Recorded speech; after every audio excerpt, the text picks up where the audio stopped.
Catering ജോലിയുടെ മറവിൽ ലഹരി വിൽപ്പന നടത്തിയ 2 പേർ കൊടുങ്ങല്ലൂരിൽ പോലീസ് പിടിയിൽ. മാരക രാസലഹരിയായ MDMA-യുമായി എറിയാട് സ്വദേശികളായ ഫൈസലും കുഞ്ഞു തസ്ലിമുമാണ് അറസ്റ്റിലായത്.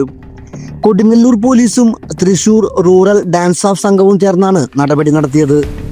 എറിയാട് അബ്ദുള്ള റോഡിന് സമീപത്ത് നിന്ന് ചുവന്ന സ്വിഫ്റ്റ് കാറിൽ കടത്തുകയായിരുന്ന MDMA-യും ലഹരി വിൽപ്പനയിലൂടെ ലഭിച്ച 25,200 രൂപയും പോലീസ് പിടിച്ചെടുത്തു. പ്രതികൾ ഉപയോഗിച്ച കാറും കസ്റ്റഡിയിലെടുത്തിട്ടുണ്ട്.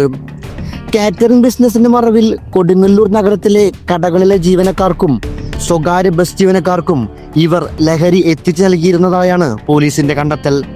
തൃശൂർ റൂറൽ ജില്ലാ പോലീസ് മേധാവി B. കൃഷ്ണകുമാർ IPS-ന് ലഭിച്ച രഹസ്യ വിവരത്തിന്റെ അടിസ്ഥാനത്തിലായിരുന്നു അന്വേഷണം.